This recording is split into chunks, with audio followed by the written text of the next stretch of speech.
make sure to give my dad a 5-star review. Make sure to like and subscribe to his YouTube. Thank you for listening and enjoy the show. One of the things that I think is interesting about that is that, there's an American tradition to regard the Constitution as a divinely inspired document. As God had raised inspired men to put that together. And you know where that idea comes from. Was the first real proclaimer of this idea of the inspired Constitution. The prophet Joseph Smith Jr. Hey, welcome back, faithful politics listeners and watchers. If you're watching on our YouTube channel, I'm your political host, Will Wright, and I'm joined by your faithful host, Pastor Josh Burtram. How's it going, Josh? Doing great. Thanks, Will. Hey, and we have with us returning Jerome Copulsky. He's a research fellow at the Berkley Center for Religion, Peace, and World Affairs at Georgetown University. And I should just point out that we just learned that it is not the same Berkeley as UC Berkeley. So for any of you people that were thinking that it was connected, shame on you. I knew the real answer all along. I knew that it was located in Georgetown University. But anyway, Jerome is also the author of American Heretics, Religious Adversaries of Liberal Order, which is a groundbreaking exploration of religious critiques of America's political foundations and the challenges they pose to liberal democracy. So welcome back to the show, Jerome. Well, good to see you guys. Yeah. So the last time we had you on, you were talking to us about uncivil religion. And now you wrote a book about religion, and I'd love for you just to kind of just tell us a little bit about it. Yeah, well, this is the project on civil religion was about January 6, 2001, and the religious dimensions of the riot at the Capitol. American Heretics is about a very different set of religious figures and thinkers going back to the American Revolution and up to today. And the theme of the book is religious thinkers who rejected the American founding in some because of their theological views, that they saw the founding as not being aligned with Christianity as they understood it, and many of them provide an alternative vision of what the American political project ought to look like. So if I'm understanding you, these were key religious figures during the time of the founding that were pushing back on the notion that America was supposed to be a Christian nation.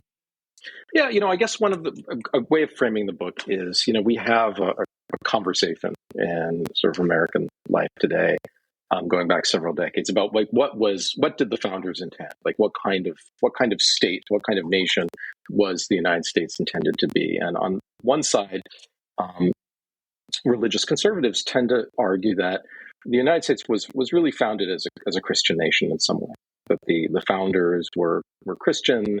That the Declaration of Independence made several references to the deity, that there was a First Amendment which did not establish a particular church, but that did not mean the separation of religion from political life, as evidenced by the fact that there were chaplains in Congress and in the military, national days of prayer and Thanksgiving, prayers in school, Bible reading in school, and things like that. And it was really not until the 1940s and 50s that this regime of secularism changed that, took down this unofficial pan-Protestant establishment.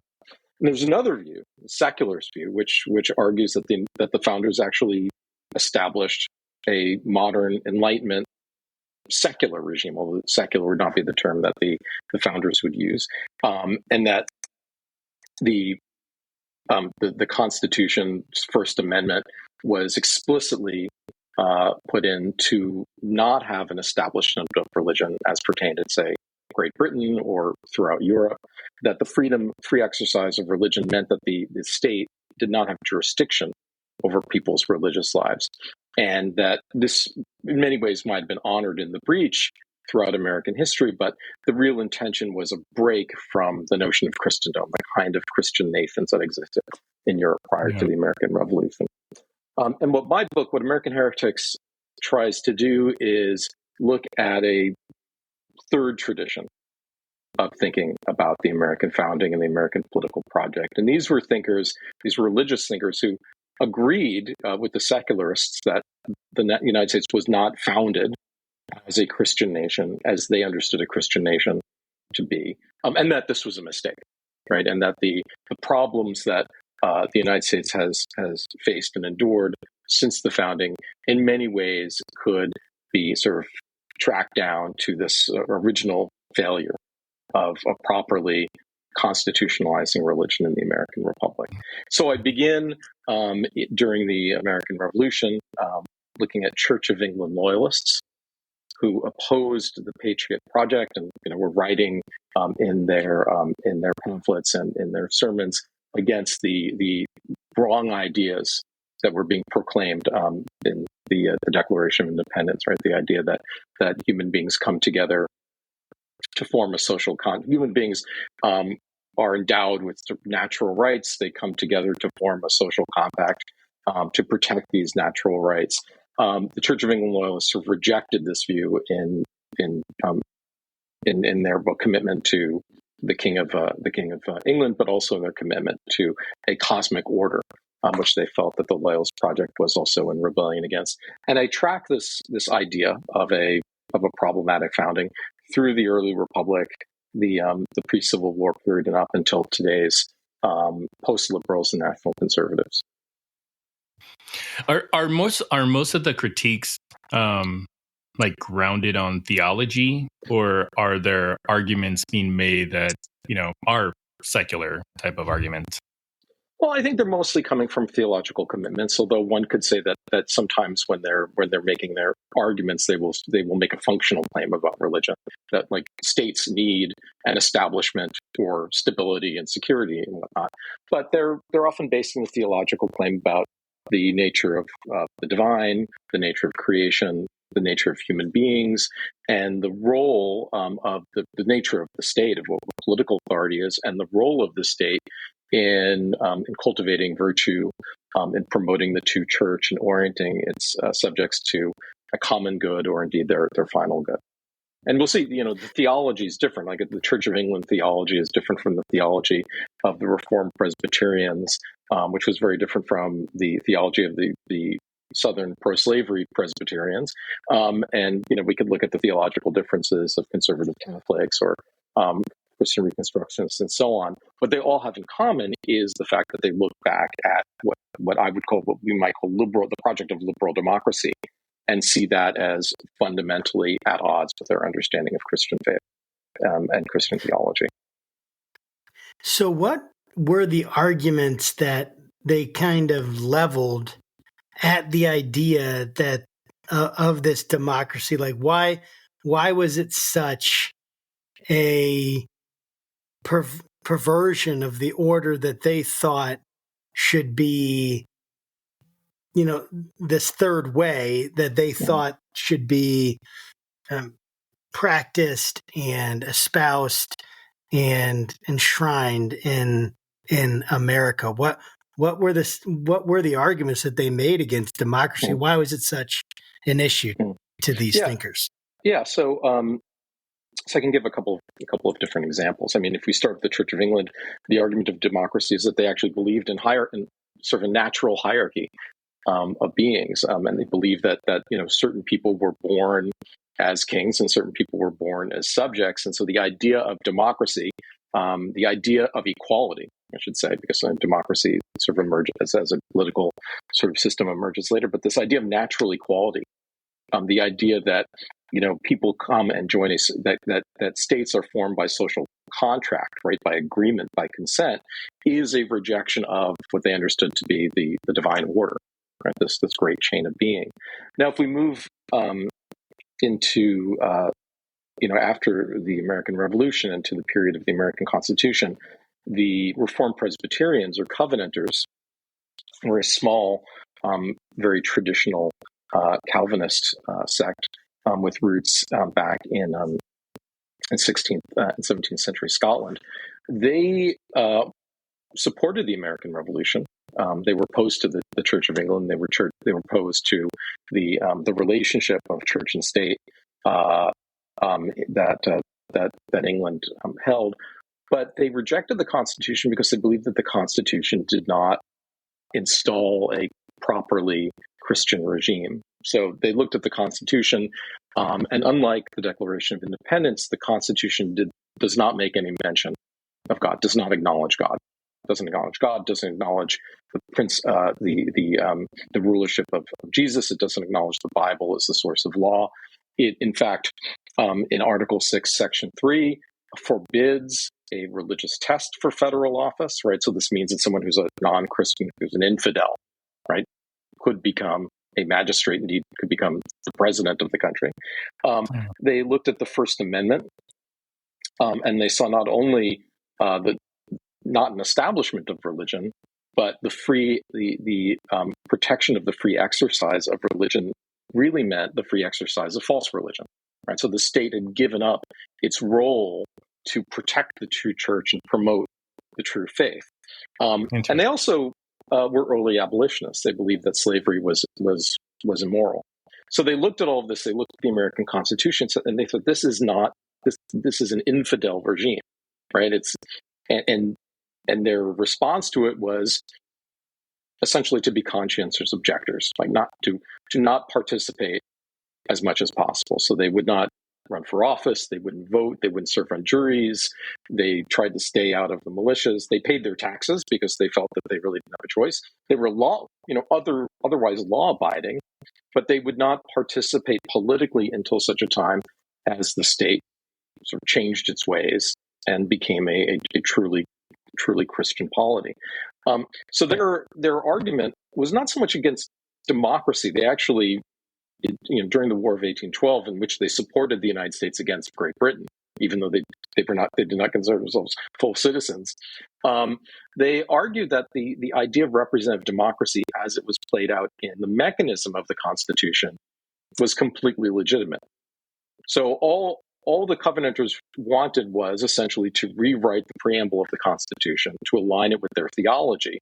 But of course, that would mean taking out Article 6, Section 3, and taking out the First Amendment, right?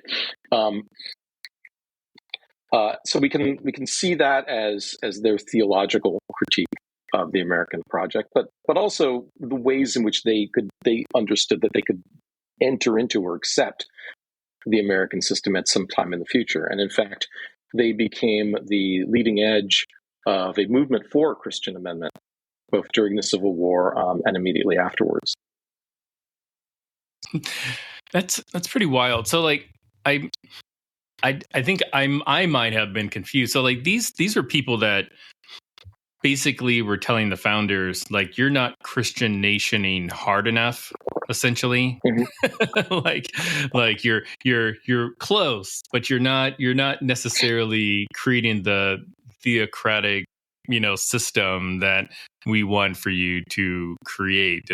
Did I get that right? Yeah, precisely. And what's funny is that even within this small denomination, the Reformed Presbyterians, there becomes a kind of a shift in its members. That in the 1820s and 1830s, there were members, and remember, they're not participating, right? They're not voting. They're not, they won't even at this point. They won't vote for people who would support a Christian amendment.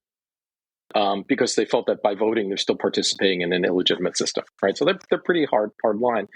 And then they begin to kind of squint and see, well, maybe it's Christian enough, right? Maybe there's still, the federal Constitution may not acknowledge God, but there are certain kinds of acknowledgments of religion on the state level.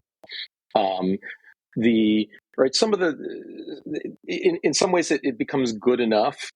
And the denomination itself splits over this issue in 1833 into a sort of a hardline faction that holds this sort of tradition, this idea of this testimony of political dissent, as they called it, and the New Light faction, this new view, which is like, well, it's not perfect, but it's good enough. We can work within it. It's legit. It has enough legitimacy for us to participate. Interesting. So would it be fair to compare, these critics of kind of America's founding with, say some of the work that family, the FRC does, the Family Research Council, or like the Center for Renewing America, like these, or ADF, Alliance for Defending Freedom, like all these organizations that have, done things that are trying to, make Christianity like the country's main religion. So, like, would that be a fair comparison, you think? Yeah, I think where I'd like to, what I try to do, and I try to show in sort of the latter chapters of the book, is that there's a tradition in American sort of religious politics which is essentially sees itself as restorationist, right? That the system was a Christian system as they understood it. Things began to change in the 40s and 50s for a number of complicated reasons, but these Supreme Court decisions of sort of stipulating that there's a separation of church and state, of removing prayer from the schools, removing Bible reading from the schools, and then things that decisions about birth control and abortion and the rights of gays and lesbians in America. Right, all of this had sort of shifted the ground from what was seen as a Christian America to a radically secular America. So the idea is really to restore what had been the case. The people that I'm writing about actually were like, it was never really the case. It was never adequate, never truly a Christian nation. What's needed is not sort of rolling back the Supreme Court decisions prior to 1947 and the Everson case, but really putting something new in the Constitution to say affirmatively that America is a Christian nation. And so, if you look at the chapter I write about the sort of the religious right that emerges in the 1970s and the 80s under the banner of people like Jerry Falwell and Pat Robertson, that's kind of their position. And pushing back against that are people like R.J. Rushdoony and Gary North, who are essentially saying, well, that's not enough. Right? Going back to the status quo ante is not really what we want. What we want is a more thoroughgoing understanding of a Christian politics. In the case of Rushdoony and North, it would be the implementation of biblical law. But if you look at someone like L. Brent Bozell Jr., it would be sort of making America into a Catholic state, and similar to what Spain was doing under Franco.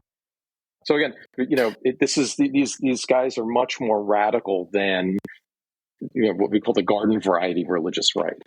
Even though people like Falwell and Pat Robertson and Francis Schaeffer were reading people like Rushdoony and in sense influenced by their positions. So I just want to take a step back for a moment and help me and help the audience understand what is kind of the main argument of the book. What are you trying to accomplish with it? What do you want us to understand, like the problem or the issue that you're trying to bring before us to think about, to consider, to wonder, to talk about? What would you say? What's the main argument of the book? I'd say the main argument of the book is from the very beginning, from the time of the American Revolution. There have been religious voices and sophisticated religious voices who rejected the kind of state, the kind of political order that was coming to be in the United States, that were rejecting the ideas of liberty, of equality, rejecting the reality of religious pluralism. And they were rejecting these things based on their understanding of the Christian religion. And they were imagining what an alternate America would look like. And so that, today when we're looking at post-liberal thinkers or national conservative thinkers, we're looking at these these religious actors that seem to be rejecting liberal democracy for some other political alternative. That they are not, this is not novel, this is not new, but this is part of this longer tradition of discontent with an American political project that they feel is insufficiently religious, and in fact does not allow them to live out religion in under their terms. So, and again, to go back to that sort of original dichotomy between sort of this idea of like sort of religious America and secular America, I'm trying to show that in fact that story is more complicated when we look at this tradition of thinkers. That makes sense.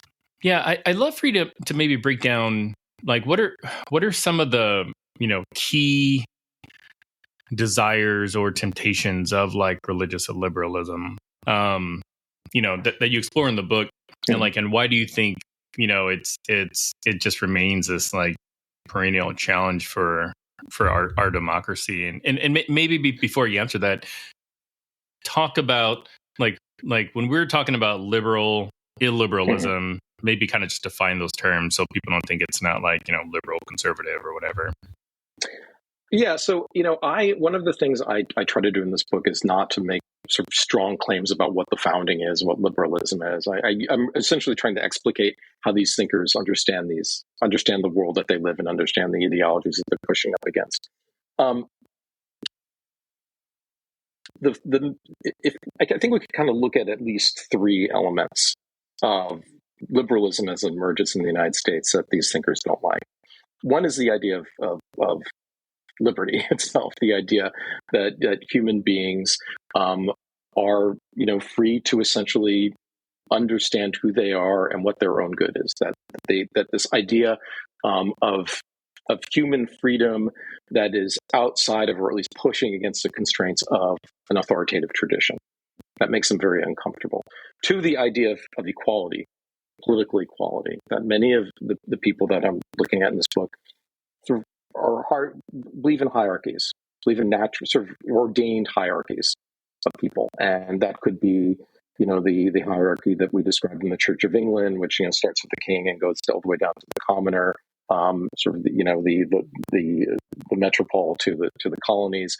But it could also be the hierarchy that was being proclaimed and defended by the Southern pro-slavery theologians, right? The hierarchy between the master and the slave. And hierarchies not only of race but also of gender. And the third is the idea of pluralism, the idea that we live in a world where people have very different religious views, live in different religious communities, have different understandings of the good, have different understandings of what how they ought to live in the world. The people that I look at see pluralism as not something to be celebrated, but as a problem, as a sign of a sort of a fallen order that needs to be corrected. So there are different levels of toleration that the different figures that I look at would be willing to endorse, but at the very best, it would be toleration. It wouldn't be religious freedom. Right? This idea that the state has nothing to do, that the state is not sort of either protecting or supporting a church or engaged in policies that will lead you to the right kind of religious behavior, right? They think that's a problem. So we've been talking about, you threw in a couple names out there, Rushdoony, Gary North, right? So it's interesting because I actually years and years and years ago, I downloaded a bunch of like Gary North books. They're like free PDFs. They're like 600 pages long, like commentaries. Mm-hmm. And then I'm looking through and I start reading and like see like some of the stuff. If I remember correctly, like, yeah, we should reinstitute public executions. I remember in one, and I was just like, whoa, like this is really intense. And I didn't ever quite get through it. because I don't know, I just got interested in other stuff, and I'm not even sure how I heard about him. It was some kind of rabbit trail, right? Google rabbit trail, and then finally found him. I was listening to a lot of super conservative guys, and I think probably in the rabbit trail I found Gary North.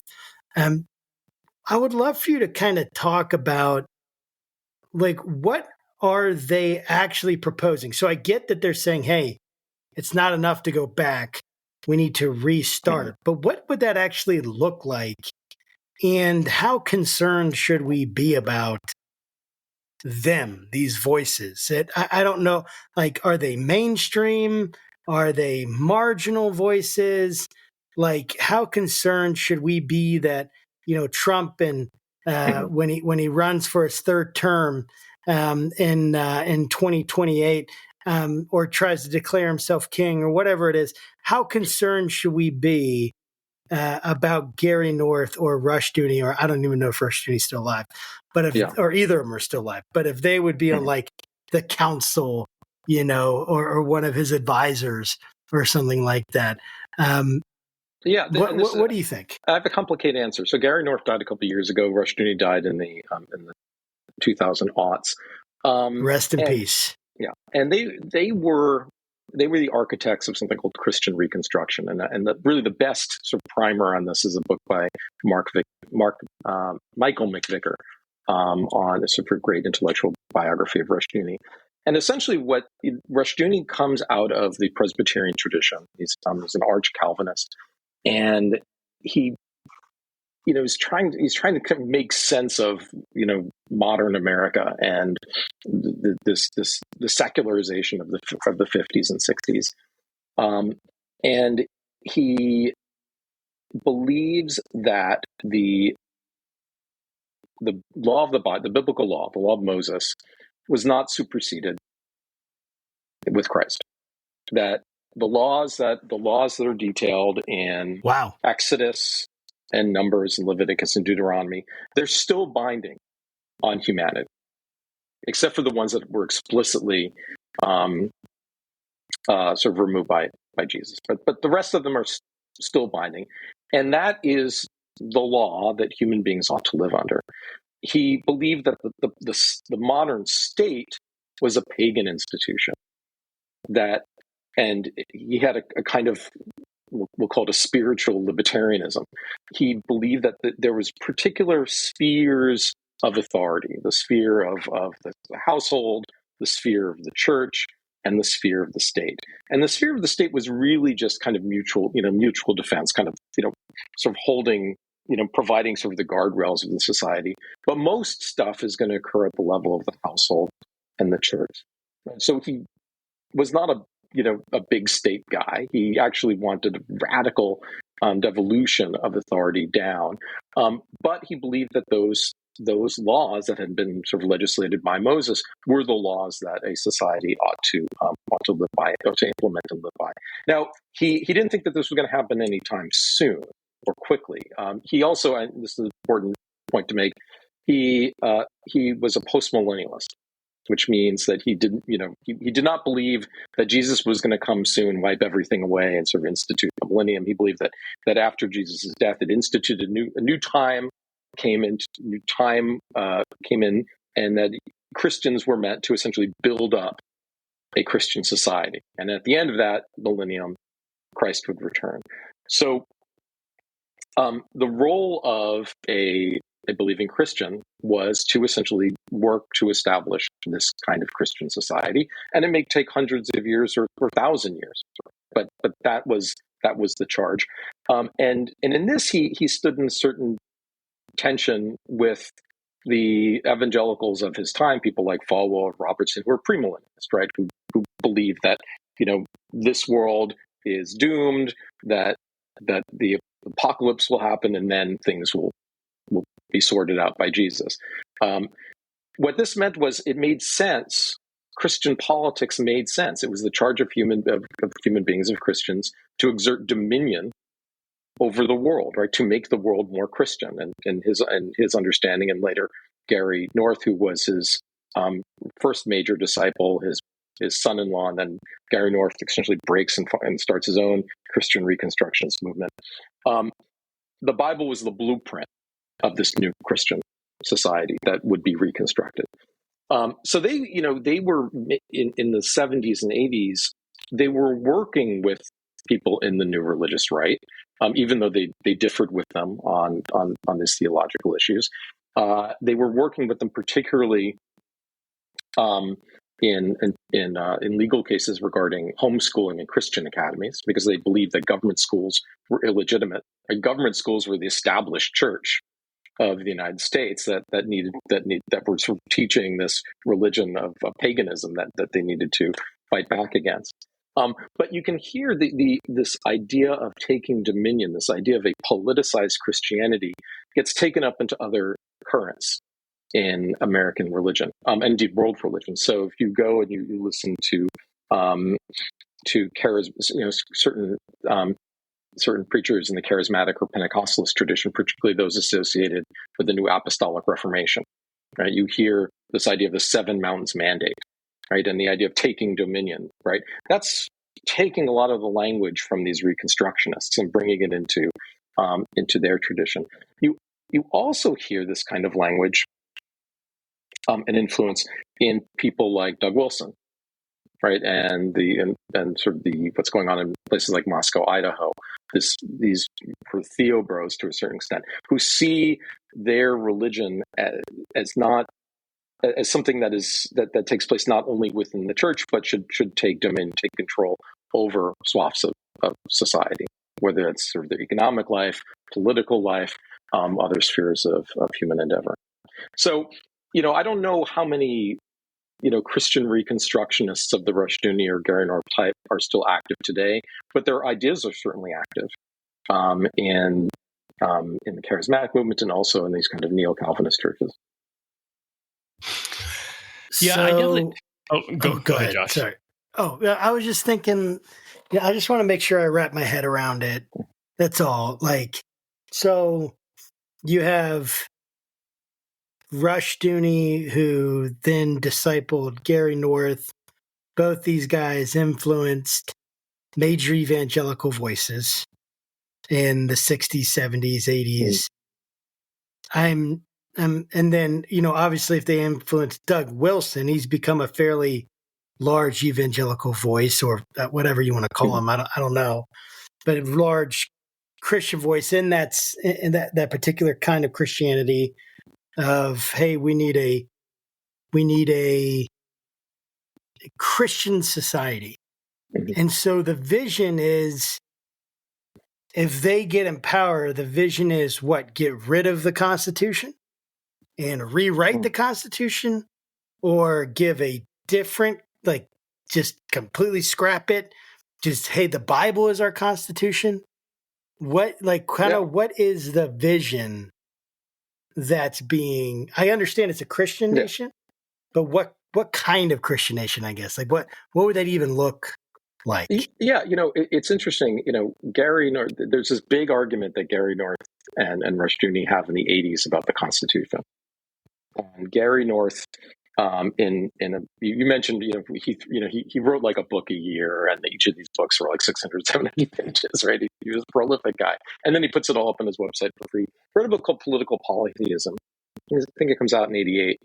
And he is arguing against Christian conservatives who are lining up behind this idea of originalism, right? So the legal theory, the jurisprudential theory that if we just interpret the Constitution according to the intent of the founders, right, or its original public meaning, or however we want to understand what originalism is, that will clean up the excesses of the Supreme Court, of the court, since the 40s and 50s, right? We have to get back to this, this jurisprudence of original intent, right?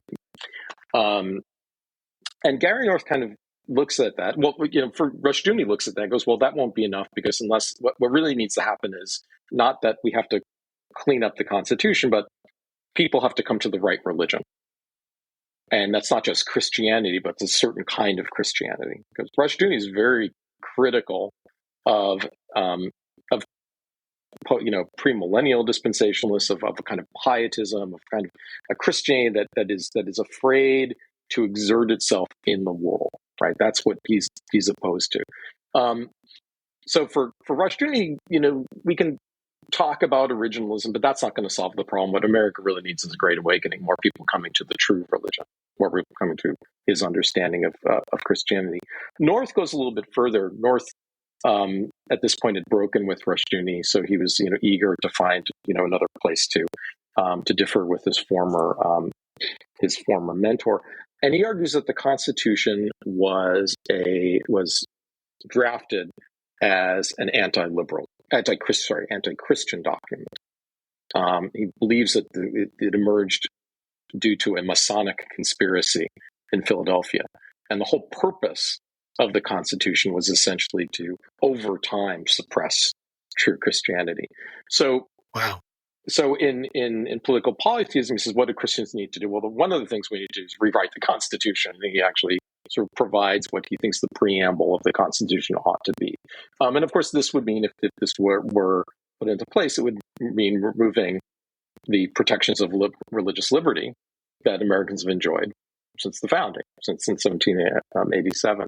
So one of the things that's interesting that I found in that book is, the book is mostly focused on his his adversaries that are close by, people like Rushdoony.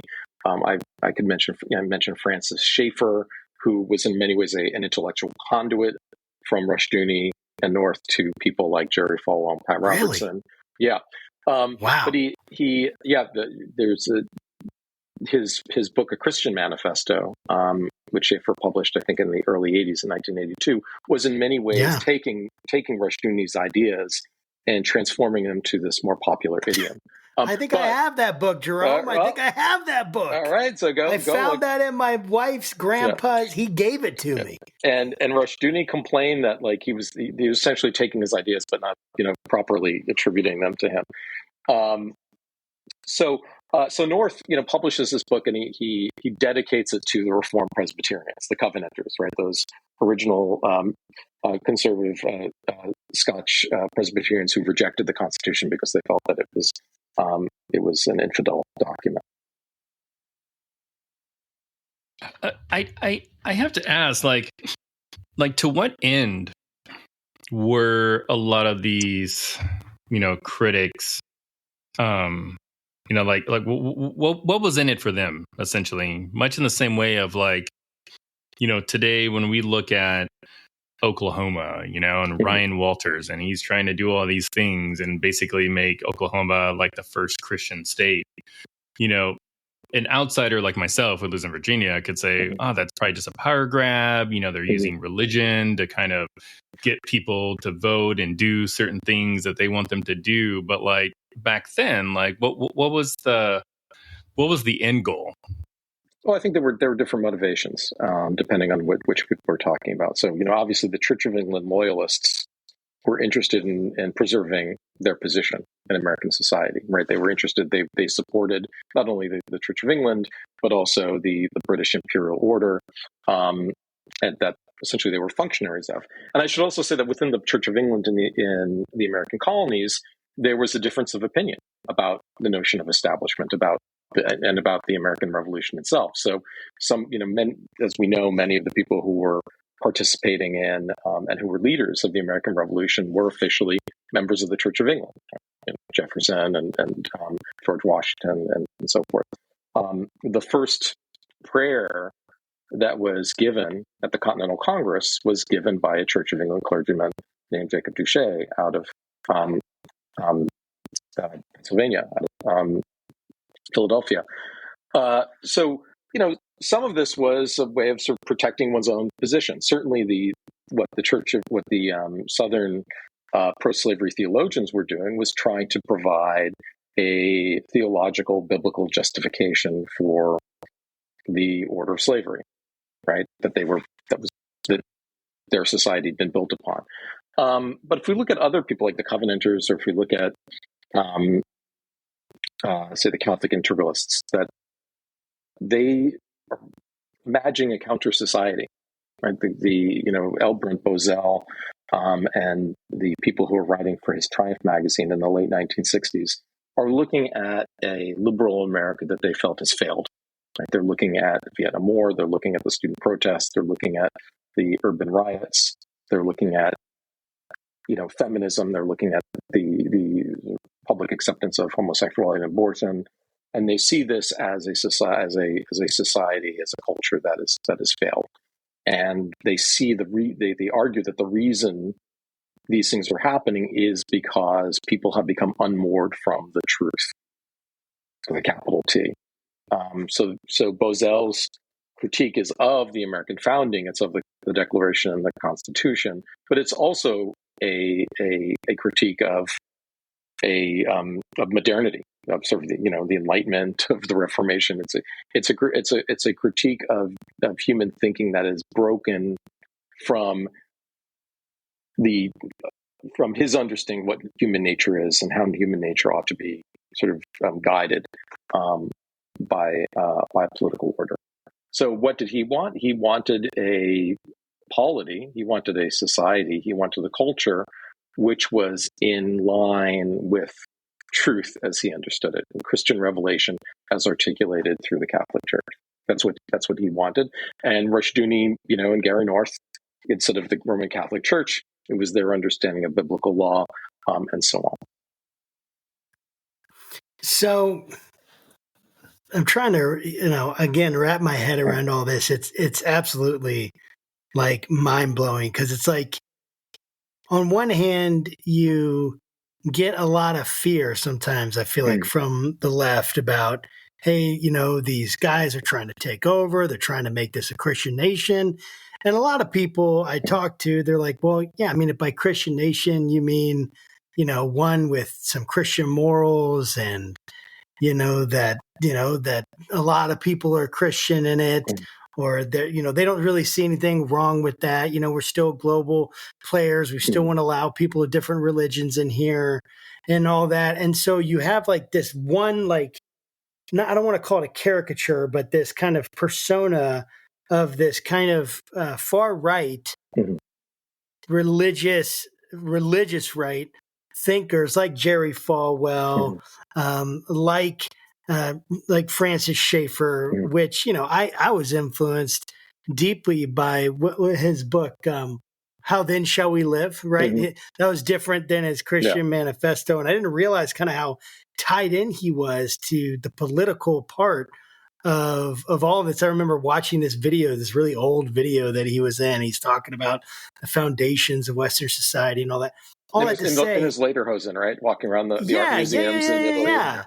And he started, this place in Switzerland that like L'Abri, and it's like, that looks awesome to go and explore all these different things in the freaking Swiss Alps. I'm like, that's amazing. But all that to say, like, you have this persona of this right, but then it's like, what we're talking about here is like right. It's not, let's get back to the Constitution. It's not, hey, let's restore something from America, right? That's from America's past, right? It's not MAGA. It's not make America great again. It's America was never great. We need to completely reestablish. We need to get rid of, abrogate and get rid of all these different, customs and laws that we've had. And we need to bring in a truly theocratic vision of America, right? And I'm thinking about the liberal democracy that we have, right? Some people, we got a little bit of heat from another episode because one of our guests said, well, we never had a democracy. And Will and I were to kind of talking a little bit, maybe he meant like a republic and, kind of a constitutional republic. I know a lot of guys talk about that. Oh, it's not really a democracy. It's a constitutional representative or, republic or whatever. And it's like, but we have this democracy. And one of the themes that you tackle is this sense of the fragility of this democracy and these values. I would love for you to dig into what are these values that you feel in particular. I hear pluralism, but even if there's sub values under that, or concepts within that, big umbrella term of liberalism and pluralism. What are those things that we hold dear that you feel like are under threat by this kind of rhetoric and thinking? And it's not just rhetoric, though. It's like it's a different vision completely different vision of American life. Yeah. What would you say? So, to start off, you mentioned Schaeffer, and Schaeffer is a complicated story because he actually he's not really involved in politics until the mid-'70s when his son Frankie kind of drags him into American politics because of the abortion issue. And Schaeffer is really extremely important in making abortion into a Protestant issue, right?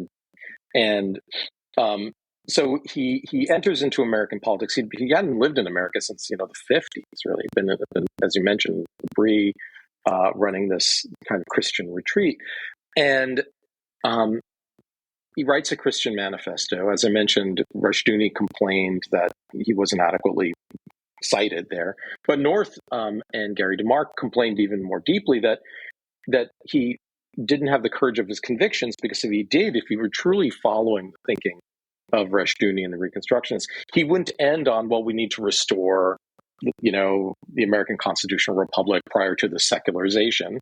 He would realize that what you need to do is establish a theocracy. And Schaeffer wasn't, in a Christian manifesto, Schaeffer's not calling for a theocratic order. He's calling for, I kind of want it to be like before the 1950s. Right? He's still willing to have, Catholics and Jews participate, even though he thinks that the American project was really a Reformation project. Now, if we go, to the Fragility today, I mean, I spend some time watching, listening to, or reading the Theo Bros and sort of their online posturing. And one of the things I've seen over and over again is the complaint about providing the franchise to women, right? And that how we should sort of repeal that amendment. This is, I think, American democracy didn't just come into being in 1776 or 1783 or 1787. It's been a long process of what I would call a representative democracy. We don't have a pure democracy. We have a representative democracy, and we have a fairly universal suffrage. And that's been a slow, complicated, painful process to achieve, but America has achieved something close to universal suffrage. These people think that's the problem. The problem is, right? The problem is that too many people and too many of the wrong people are participating in politics. Right? If you believe that you already have the solutions, having more people participate who are not on board with your ideas are going to keep those solutions from being implemented. That's like a page right out of Paul Weyrich book, huh? Yeah, like Paul Weyrich, I want the right. I don't want everyone voting. I just want the right people voting. And I think here it's more explicit. When you read people, women shouldn't vote, or that women should only vote according to their what their husbands decide. Right now, I don't think this has much legs. I think we're going to be repealing a lot of amendments on January 21st. But the way in which these ideas are coming into circulation and are being heard, I think is a little bit scary, right? And I also don't think that people are going to give up rights that they fought for very easily. Right? The idea of repealing the right for gays and lesbians to be married, right? The idea that we're going to repeal the right of women to vote, right? That these things are going to easy policy choices to implement. I think that's absurd. But the fact that they're getting these ideas are getting a hearing, the idea that smart people are making these arguments, I think that's something that we should be concerned about. Yeah, how confident are you that our systems can prevent America from ever becoming a theocracy? And I don't probably mean that in the literal term, because I don't think that we'll be all forced to go to church or something like that. At least this year. It takes a couple years for that stuff to kick in, but like how confident are you that, Supreme Court cases aren't going to all, vote one way for religion, for religious freedom, as long as that religion is Christianity? Because I was thinking about this as we were talking. So I'm working to get Frederick Clarkson on the show, and he was the one that broke the story about Project Blitz. So he was like, "Hey, why are you interested?" And I was like, "Well, look around, like all this stuff that's coming up. It's like textbook Project Blitz, and it kind of scares me a little bit, And I'm a believer, but I'm probably not the kind of believer that would go far, under the society. So give me your future pontifications. Yeah, so I don't like to prognosticate, but I'll say a couple of things that I think are the case right now, which is we're a country of over 325 million people, and that there's a lot of religions, and there are people who have no religion or have multiple religions, or switch. But the idea that there's going to be one church or one, right, sort of a national church, is absurd. Like it will not. Even if we talk about Christianity, right? Who's Christianity, right? So the idea that we're going to become a theocracy, in the next 5 years, I don't, put a lot of credence in. But the way in which more religion can be participate or playing out in the public.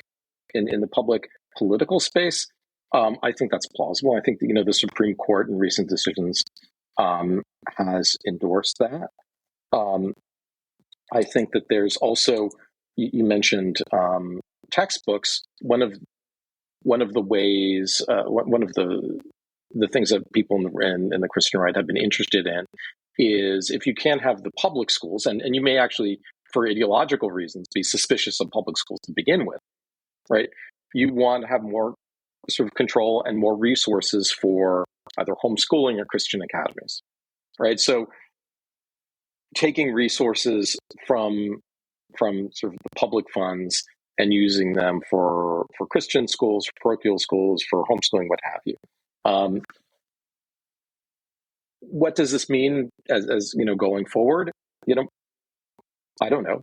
One of the things I try to push at the end of the book is that Christians have very different ideas about what a Christian society would look like. And so Pashtuni has a very different understanding of what an American Christendom would look like than a Bozell.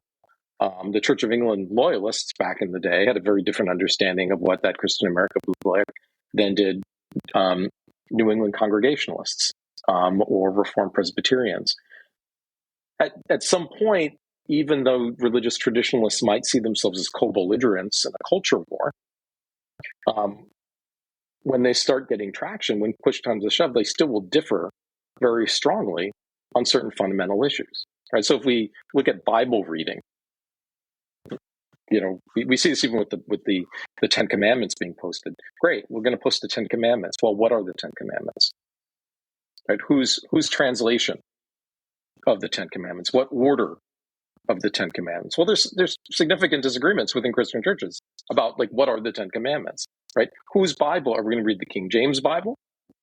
Are we going to read are we going to read a Catholic translation of the Bible? Are we going to read a Jewish translation of the Hebrew Bible? So once you start getting down to what policies will be implemented, what will be the prayer at school? Right? What will be the teaching that would be endorsed? All of a sudden, these things get to be a lot more complicated and a lot harder to nail down. Well, I believe in Oklahoma, it's like their purchase request or their purchase order had to spec out Trump's Bible. So, go Trump. Yeah. And by the way, you can buy $1,000 Trump Bible that has a signature in it. And for 10 easy payments of $99.99. But the Trump Bible is a fascinating thing because the Trump Bible not only is the Trump Bible, and I think it may have been printed in China, but it had to include the Declaration of Independence and the Constitution, right? So this idea that the American now, one of the things that I think is interesting about that is that, there's an American tradition to regard the Constitution as a divinely inspired document, as God had raised inspired men to put that together. And where that idea comes from, who was first real proclaimer of this idea of the inspired Constitution. No, I don't. No. The prophet Joseph Smith Jr. What? No way. In a revelation in 1833. There you go, dude. Right. So this idea, and this idea that the American founders were kind of raised by God providentially, and that the Constitution itself has a kind of sacred status, has long been a Mormon idea. And there are certain parts of the book. I'd done a lot of research on the political theology of the Church of Jesus Christ of Latter-day Saints. And they're a fascinating story because, in a way, they start off as kind of American heretics and then become the most, orthodox Americans, right? The ones who see the founding as a providential event. So there's there are a lot of interesting ways in which we can think about the question of religion and politics in America. And one of the interesting places to start is in the history of the Mormon Church and their understanding of the problem. I mean, this is so interesting. We could go on for, hours. And one thing I'm thinking that I would love to ask you before we kind of close our time together is how does one make a determination between the visions that are offered to us? And again, I just for the sake of argument, right? You might have genuine people that are thinking, hey, this is the best way forward for everybody. This is the most equitable, like in the end, like again, defining equitable. This is going to bring the most blessing. This is going to bring the most human flourishing, right? And you have obviously a very diverse country, which is one of the things, right, that you would say, why? Well, I mean, how are you going to have this one system you're going to try to fit everyone into? And yet everyone in this country brings their own vision of the good life, or every subgroup brings this vision of the good life and has this idea of how the government might help or hinder that vision of the good life, right? You have, have an LGBTQ vision. I'm not trying. I know that's being monolithic, but for the sake of, just time, like you have that kind of vision. You have the evangelical Christian vision. You have a Jewish vision. You might have a Muslim vision. You have these visions, right? And then you have this reality of how everyone's trying to work this out. How can we approach these? Like if I'm sitting there and my, like, let's say my mom starts talking about, some idea, and it sounds a lot like something that Rush Dooney or Gary North would have said, but I know that that's not necessarily what she means, but she doesn't see anything necessarily wrong with that, right? And at least not on its face. And I'm not saying my mom does. I'm just throwing that out as an example. I don't think she actually does. I'm just throwing it out as an example. How do you, what advice do you have for starting to think critically about this and not just like, well, that's bad because that seems un-American to me, or that seems wrong to me. But then the question, well, why is it wrong? Yeah. Why is it un-American? Why is it? That's a great question. I would say, I call the book American Heretics, not Un-American Heretics, because I think all the people I'm talking about are deeply American, even if they don't like America. So I would begin to answer your question by saying my understanding of liberal democracy is that it is a fundamentally non-utopian way of organizing a political life, civic life. In other words, liberal democracy is not about creating the perfect system the perfect order. It's not messianic. And a lot of the people that I talk about are messianic. They believe that we can achieve some correspondence in heaven and earth. Liberal democracies, I understand, is kind of like, you know what? Human beings are problematic animals or problematic creatures, and we can't accept to be saved through the state. We can create a state that will allow us to flourish as we understand it. And here I appeal to the language of Jefferson, that one of the rights that Jefferson believed that human beings have that are endowed is the right to the pursuit of happiness. Not the right to happiness, but the right to the pursuit of happiness. That the liberal democracy, that this provides a frame where people with very different ideas of what their happiness is can pursue it. It means we're going to rub up against each other. It means we're going to bump into each other. We're not going to, it means we're going to get angry with each other and think each other's wrong or what have you. But by maybe taking the temperature down of what we can achieve in politics, we can pursue those ends, we can pursue our happiness with less violent conflict than might pertain in other systems. So, again, I guess my response is like maybe we politically curb our enthusiasm a bit. But this allows for those experiments to happen. The reason why Mormonism was able to emerge in the United States and flourish was, as they knew, because of the First Amendment. Right? Joseph Smith believed that the Constitution was providential because it created the space. Religious liberty created the space for this to happen. Now, a lot of people might say, well, that was a terrible thing to happen.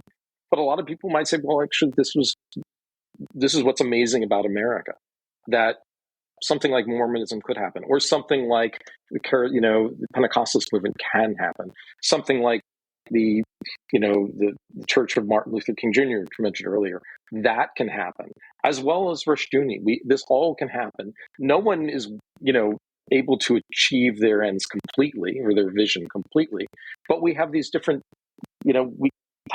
communities that can coexist with one another, and that, I think, is a great achievement.